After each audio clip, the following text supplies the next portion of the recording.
Facilitate చేస్తామని కూడా మేము చెప్తున్నాం. దయచేసి ఏంటంటే హైడ్రాని ఒక భయం కింద ఒక బూచి కింద చూపించడం మానేయాలి. ఫస్ట్ దీనికి చాలా హైప్ ఇచ్చేసి రేపు హైడ్రా వస్తుంది కూల్ చేస్తున్నారు అది చేస్తున్నారు అనేది కాదు. హైడ్రా అనేది ఒక బాధ్యత, ఒక భరోసా అనేది మళ్ళీ ఒకసారి మీ అందరూ కూడా నేను చెప్పదలుచుకున్నాను. అవునండి అయిన తర్వాత మీరు చెప్పండి, వీల్ టేక్ యువర్ క్వశ్చన్స్.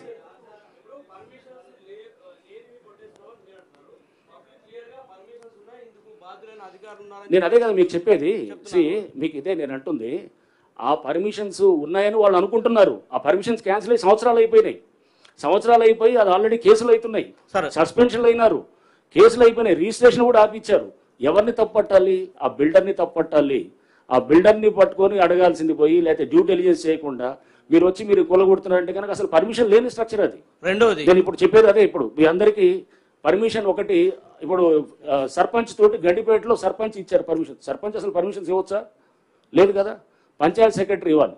అది కూడా ఇప్పుడు యాంటీ డేట్ తోటి 2009 కన్నా ముందు డేట్స్ తోటి ఇచ్చుకొని, ఇది ఏ కాగితం అంటే ఆ కాగితం పర్మిషన్ అవుతుందా? అట్లాంటిది ఇది invalid illegal permission is no permission. రెండోది అసలు మీరు సమయం ఇవ్వట్లేదు, నోటీసులు ఇస్తున్నారు. మీకు చెప్తుంది ఇప్పుడు మీకు చెప్తున్న ఎగ్జాంపుల్ ఉదంతాలన్నిటి కూడా వాళ్ళకి చెప్పినప్పుడు కమ్యూనికేషన్ గ్యాప్, కొన్ని సందర్భంలో కమ్యూనికేషన్ గ్యాప్ ఏదైతే ఉన్నదో దాన్నే మీకు చెప్తున్నాను. అది కింద వాళ్ళకి చేర్చడంలో వాళ్ళు ఎవరు ల్యాండ్ ఓనర్స్కి ఇచ్చాం. ల్యాండ్ ఓనర్స్కి ఇచ్చినప్పుడు ఆ బిల్డింగ్ స్ట్రక్చర్ ఉన్న వాళ్ళకి కమ్యూనికేషన్ వాళ్ళు చేయలేదు. కొంతమంది చేసిన వాళ్ళేమో తీసుకున్నారు ముందే, చేయని వాళ్ళేమో చేయట్లేదు. అండ్ ఎట్లానే ఇది అంటే నేను అనేది ఈ గ్యాప్ దాన్ని ఉంటుందని ఇంకా ముందు కూడా, ఎందుకంటే పేదవాళ్ళకి లేకపోతే దిగువ మధ్య తరగతి వాళ్ళకి ఇబ్బంది చేయాలనేది హైడ్రా కానీ ప్రభుత్వం యొక్క అభిమతం కాదు, ఆలోచన కాదు. ఎటువంటి పరిస్థితుల్లో అది చేయరు అన్నమాట. సార్ ఆర్టికల్ 19(1) ఒక గూడు నివాసం ఏర్పడడానికి ఒక రైట్ ఇస్తుంది. ఇప్పుడు ప్రజలు మెజారిటీ, సరే మీ వాదన మీరు వినిపిస్తున్నారు, మెజారిటీ ప్రజల ఆవేదన చూస్తుంటే వాళ్ళ ఫండమెంటల్ రైట్కు డ్యామేజ్ చేస్తున్నారు, మా నివాస హక్కును భంగం కలిగించే విధంగా ప్రభుత్వము లేదా హైడ్రా వ్యవహరిస్తుందని చెప్పేసి పెద్ద ఆరోపణ మీ పైన.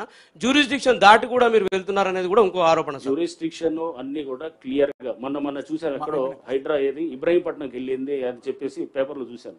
హైడ్రా ఏది ఔటర్ దాటిన తర్వాత కూడా కొన్ని areas Ibrahimpatnam municipality clearly under the jurisdiction of HYDRAA. ఆ మ్యాప్ ఉంది, అది మీరు చూస్తే కనుక అది ఇది. అండ్ రైట్ టు నేను అనేది వాళ్ళు ఉంటున్నారు అనేది అంటే కనుక ప్రతి వాళ్ళకి వర్తిస్తుంది. ఇప్పుడు నేను వెళ్ళి చెరువులో కట్టుకుంటే కనుక అది నా రైటు ఇదా అంటే నా వల్ల వేల మంది నష్టపోతున్నారు. సుప్రీంకోర్టు చాలా స్పష్టమైన ఇది చెప్పింది, రైట్ టు క్లీన్ ఎన్వైరన్మెంట్ అనేది it is part of article 21. So అనేది చాలా స్పష్టంగా ఉంది. అంతేగాని నేను జీవించే హక్కు ఉందని చెప్పి వేరే నువ్వు 100 మందికి నేను ఇబ్బంది పెడతానంటే కనుక నీ జీవించే హక్కు నువ్వు ఒక సమాజంలో ఉంటున్నావు. సమాజంలో ఉన్నప్పుడు అందరితో కలిసి చేయాల్సింది అనేది, అందరితో కలిసిపోవాలనేది దానికే ఒక సంఘం అంటాం మనం. ఒక సంఘం, ఒక సమాజం అనేది ఒక దీనికి అనేది ఇదే అర్థం అనమాట. ఒకటి ప్రధానంగా హైడ్రాకి సంబంధించి అంటే FTL లో బఫర్ జోన్ లో ప్రభుత్వ భూములలో కట్టుకున్న వాటిలో భయపడుతున్నారు. హైడ్రాని చూస్తే వాళ్ళు కూల్చేస్తారు మాదని. కానీ అదే ఓవైసీ FTL లో పెద్ద కాలేజ్ కట్టుకుంటే ఓవైసీని చూసి హైడ్రా భయపడుతుంది, ప్రభుత్వం భయపడతా ఉంది. ఓవైసీని ఏం చేస్తలేరు, నోటీసులు ఇచ్చారు, టైం ఇస్తారు, 6 నెలలు అంటారు, అకాడమిక్ ఇయర్ లాస్ అవుతుంది అంటారు. కానీ ఇక్కడ కూడా చిన్న కుటుంబాలు, 20 కుటుంబాలు, 30 కుటుంబాలు, 40 కుటుంబాలు అలా ఇల్లు పోతే అందులో కూడా పిల్లలు ఉన్నారు, 50 మంది, 60 మంది, 70 మంది, వాళ్ళది కూడా అకాడమిక్ ఇయర్ ఖరాబ్ అవుతుంది, వాళ్ళు లాస్ అవుతారు. వాళ్ళ గురించి పట్టించుకోవట్లేదు. కానీ ఓవైసీకి భయపడతా ఉంది హైడ్రా. మీకు మేము చెప్పేది అది, డిమాలిష్ చేసిన స్ట్రక్చర్స్ అన్ని కూడా ఎక్కడ డిమాలిష్ చేసాము, ఆ డిమాలిష్ చేసింది ఖాళీగా ఉన్న బిల్డింగ్సే. ఏది ఇప్పుడు అమీన్పూర్ మీకు చెప్తున్నాం, ఆ ముందు రోజు వెళ్ళి వీడియో తీసాం, అంతా తీసుకొని అవన్నీ కూడా ఎస్టాబ్లిష్ చేసాం, దాంట్లో ఎవరు లేరు. ఆ రోజు రాత్రి కొంతమందిని తీసి కూర్చోబెడితే కనుక అది ఆక్యుపైడ్ కాదనమాట. సో అట్లానే మీకు ఎగ్జాంపుల్ చెప్తున్నాను. ఎవరు ఇప్పుడు సున్నం చెరువులో చేసినప్పుడు అతను ఎవరు అక్కడ చేసిన బిజినెస్ మీద అతనితో డిపెండ్ అయిన వాళ్ళతో ఉన్నటువంటి వాళ్ళది డిమాలిష్ చేసాం. ఆ పక్కనే చాలా ఉన్నాయి వేరే హ్యాబిటేషన్స్, వేరే గుడిసెలు ఉన్నాయి, ఏమి టచ్ చేయలేదు. అది ఏదో ఈ బఫర్లో ఉన్న FTL లో ఉన్న అంటే మనము ఏ కమర్షియల్గా వాడుతున్న వాడు అక్కడ ఎక్స్ప్లాయిట్ చేస్తున్న వాడిని చేస్తున్నాము. రేపు ఏది మీరు ఓవైసీ గారిది అంటున్నారు, లేకపోతే మల్లారెడ్డి గారి కాలేజ్ ఉండొచ్చు, లేకపోతే ఇంకా మనకి ఏది పల్లరాజు రెడ్డి గారి కాలేజ్ ఉండొచ్చు. ఇట్లా రకరకాల చాలా కాలేజెస్ వచ్చాయి. మాకు చాలా కాలేజెస్ మీద కంప్లైంట్లు వచ్చాయి FTL లో ఉన్నాయని చెప్పేసి. బట్ పిల్లల భవిష్యత్తుని మనం దృష్టిలో పెట్టుకొని అకాడమిక్ ఇయర్ అనేది ఇప్పుడు నడుస్తున్నది. ఇప్పుడు కనుక తీస్తే వేలాది పిల్లలు ఇది మొత్తం రోడ్ల మీదకి వస్తారు. ఒక మెడికల్ కాలేజ్ స్టూడెంటో, ఒక ఇంజనీరింగ్ కాలేజ్ స్టూడెంటో, ఒక 10th ఎగ్జామ్ రాసేవాడో, ఇంటర్మీడియట్ చదివేవాళ్ళు చాలా కాలేజ్ మీద వచ్చాయి ఇట్లా కంప్లైంట్స్.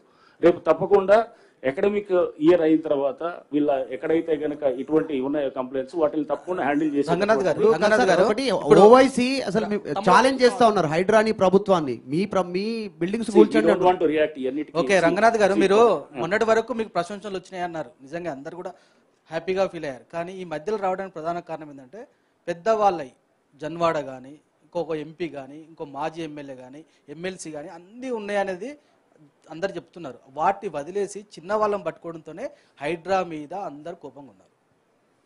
లేలే, మీరు చెప్తున్నారు కదా, మీరు ఏదైతే ఉన్నదో తప్పకుండా పెద్దవాళ్లే ప్రథమ టార్గెట్గా జరుగుతున్నది, దాంట్లో ఇది లేదు.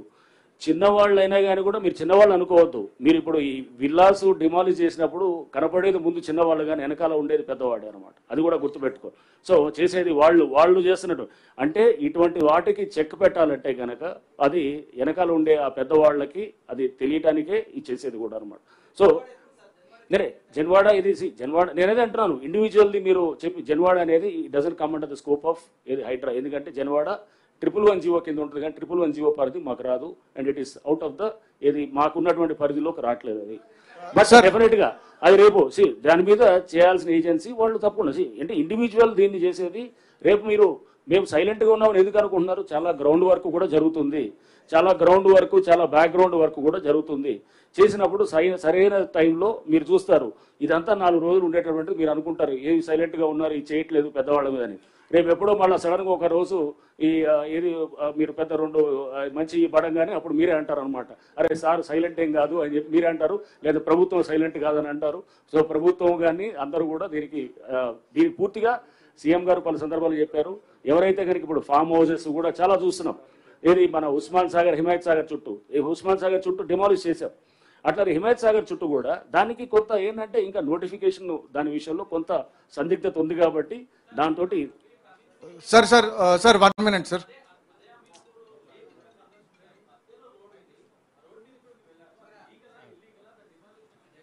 నేనే అది రోడ్డు అక్కడ చెరువు అక్కడ కూడా మేము చెప్పాం. అక్కడ ఒక ఏది ఎక్స్ ఎమ్మెల్యే వాళ్ళు కూడా ఆక్యుపై చేసేసింది దాన్ని ఇప్పుడు నెక్స్ట్ డిమాలిషనే కాదు, రిట్రీవల్ ఆఫ్ ద లేక్స్ అంటే దాన్ని మొత్తం మళ్ళీ రివైవ్ చేయడం అనేది నెక్స్ట్ అది కూడా మొదలవుతుంది.